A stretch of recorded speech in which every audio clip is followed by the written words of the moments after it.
Bonjour à vous, alors bienvenue dans cette vidéo qui s'intitule Comment Mahomet n'a pas fondé l'islam, mais est quand même devenu a été intronisé par les califes, prophète fondateur de l'islam, environ 50 ans après sa mort. Alors tout d'abord, je voudrais signaler que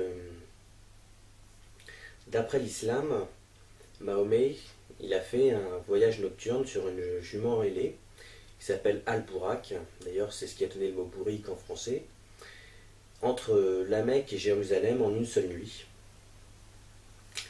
Et voilà, c'est ce qu'on appelle le voyage nocturne de Mahomet.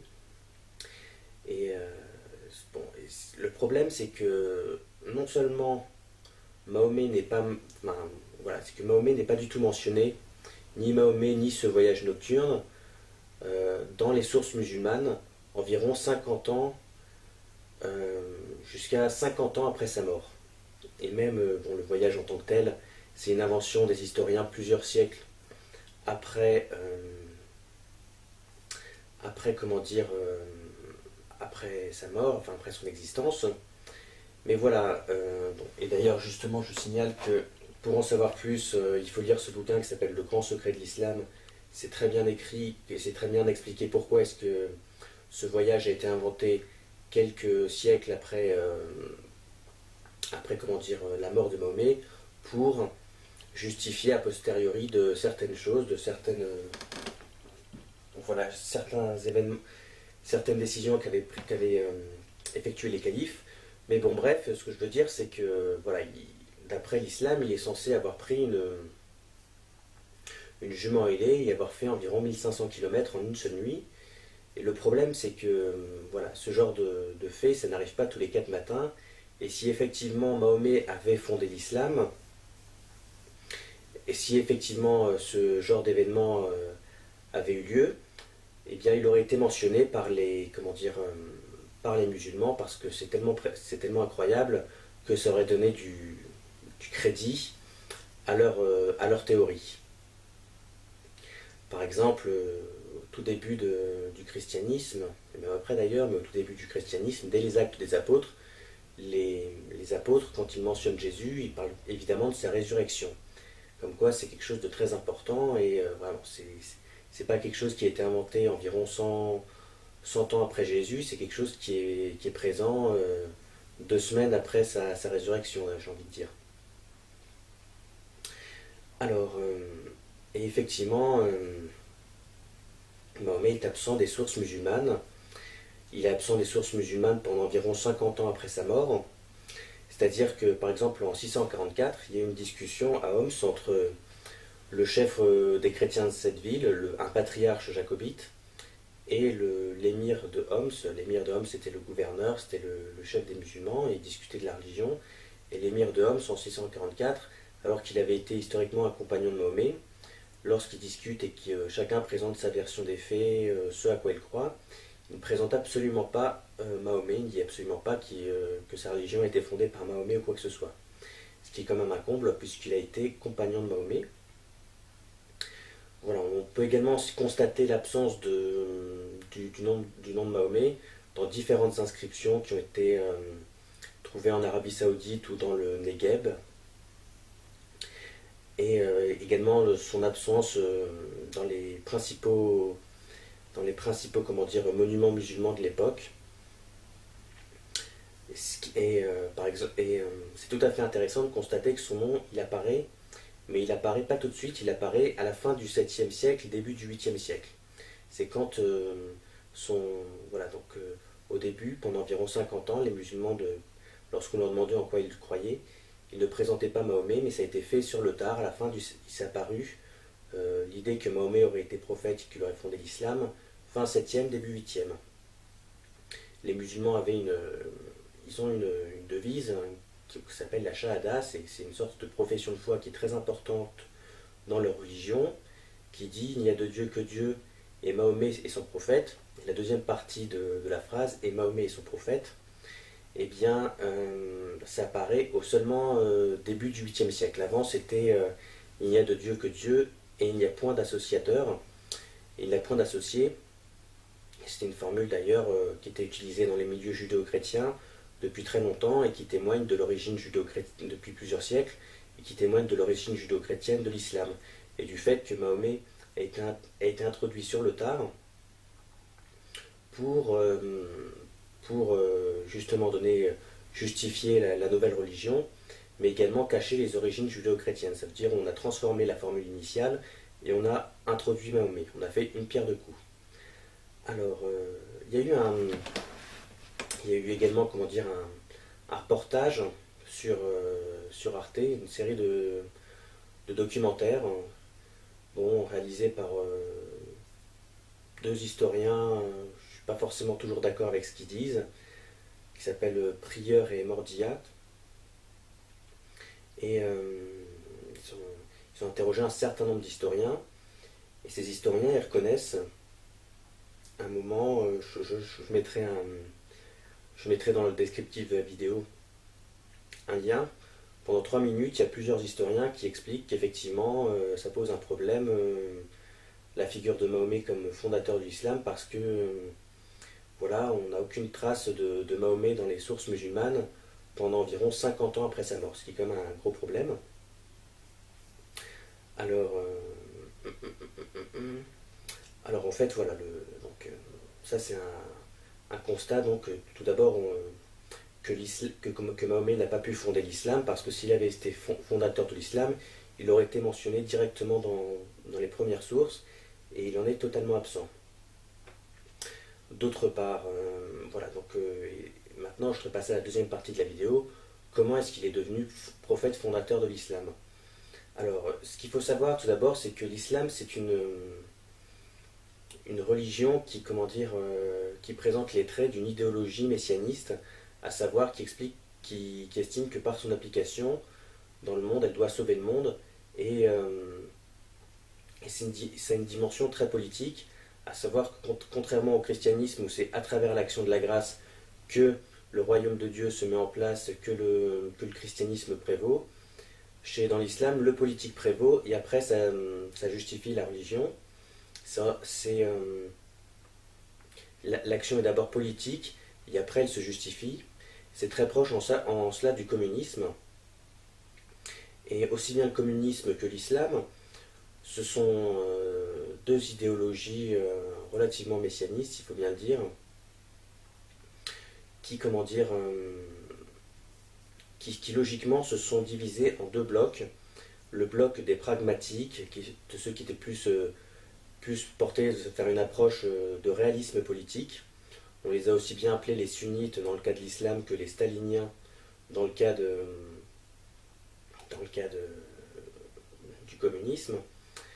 Et d'un côté, donc, les pragmatiques, les réalistes politiques, et d'un autre côté, ceux qui sont plus qui auraient plus tendance à qui sont pas antipolitiques, mais qui voudraient conserver un fond idéaliste très propre, très, très fort, j'ai envie de dire, et qui seraient un peu rebutés par l'aspect politique, parfois un peu violent, même si eux-mêmes sont quand même relativement violents également.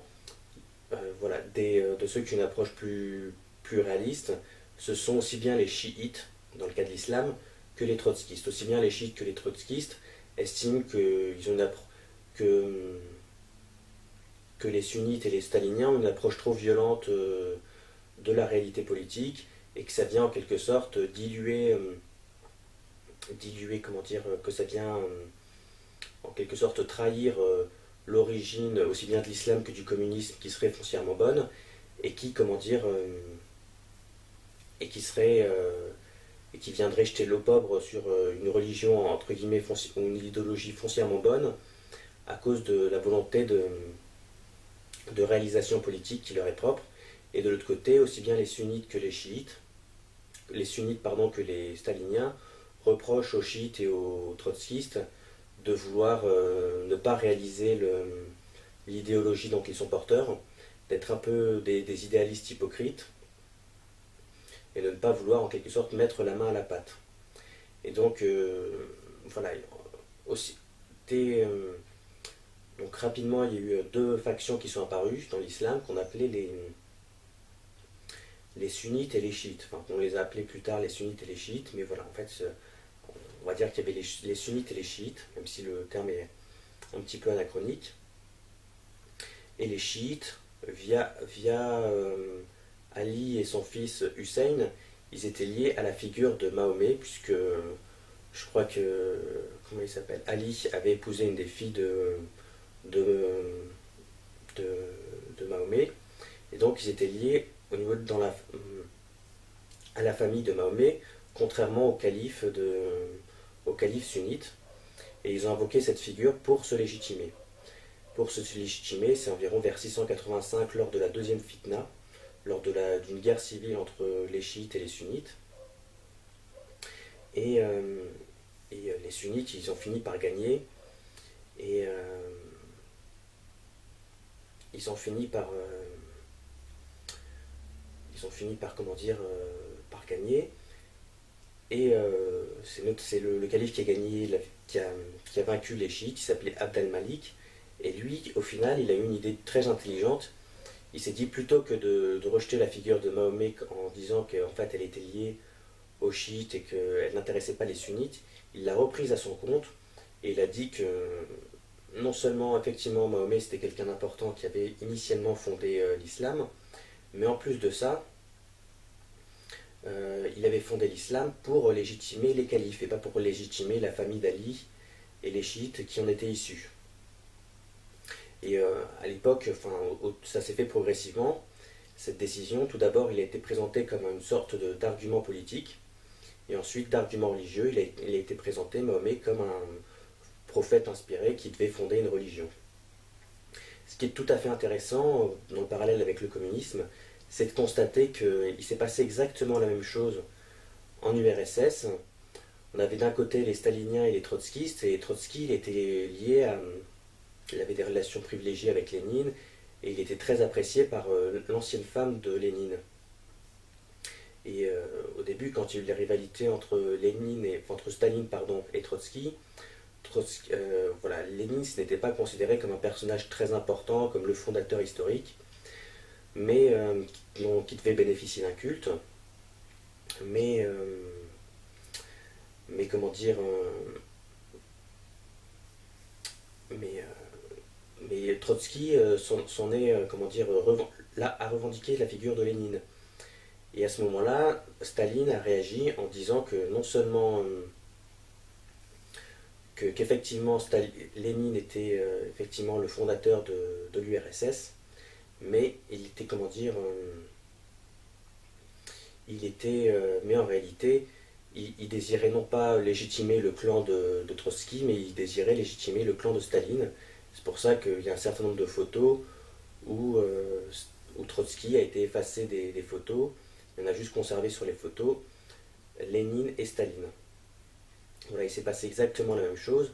Il y a le clan idéaliste qui a revendiqué l'ancêtre fondateur, et ensuite le clan politique plus réaliste, aussi bien Staline que les sunnites, ils ont fini par se réapproprier également la figure de l'ancêtre fondateur mais à leur compte, et pour l'enlever en quelque sorte aux idéalistes, aussi bien les chiites que les trotskistes. Et après coup, lorsque ils ont réécrit au cours des siècles la biographie officielle de Mahomet, elle s'appelle la Sira, elle a été écrite par un monsieur qui s'appelle Ibn Hisham, et elle date du premier tiers environ du 9e siècle, c'est-à-dire plus de 2 siècles après la mort de Mahomet. Ils ont réécrit ça plusieurs fois parce qu'il y a une version précédente, la Sira d'Ibn Ishaq, qui ne leur convenait pas, donc ils l'ont fait disparaître. Et la version officielle, elle date donc du premier tiers du 9e siècle. Et quand ils ont réécrit l'histoire de l'islam, ils ont imputé un certain nombre de choses à Mahomet. Par exemple, ils ont dit que Mahomet, il avait dit aux Arabes qui priaient initialement en direction de Jérusalem d'arrêter de prier en direction de Jérusalem, mais de prier en direction de la Mecque. Or, le problème, c'est que jusqu'à la fin du 7e siècle, les musulmans priaient en direction de la Palestine, pas spécialement en direction de Jérusalem d'ailleurs, et c'est que les mosquées n'ont une orientation en direction de la Mecque qu'à partir de la fin du 7e siècle. Donc ce sont les califes qui ont, comment dire, qui ont inventé la ville de la Mecque pour cacher, en quelque sorte, cacher et transposer leurs origines syriennes en Arabie Saoudite, et, euh, et qui ont imputé ce changement à la figure de Mahomet. Pareil, pareil les soi-disant tribus juives que Mahomet aurait tuées à Médine, il y a de bonnes chances que ce soit en quelque sorte comment dire, les mentors judéo-chrétiens des Arabes que les califes ont fait supprimer et dont ils ont attribué la suppression à Mahomet lui-même, en cachant que c'était des juifs judéo-chrétiens et en disant que c'était juste des juifs pharisiens classiques. D'autre part, voilà, par exemple, ils ont construit voilà, le dôme du rocher, il était présent. Ils ont construit un dôme qui s'appelait un édifice à Jérusalem qui s'appelait le dôme du rocher, les califes. Et après coup, pour justifier qu'ils aient construit quelque chose à Jérusalem, alors que l'histoire de Mahomet était censée se dérouler entre la Mecque et Médine, ils ont dit que Mahomet serait allé via une jument ailée, Al-Burak, jusqu'à Jérusalem, pour en quelque sorte, et qu'il aurait une ascension nocturne qui serait monté très haut, et que c'est pour ça qu'ils auraient construit cet édifice. Voilà, donc en quelque sorte, ils ont imputé rétrospectivement à la figure de Mahomet qu'ils ont ressorti de l'oubli leur propre transformation.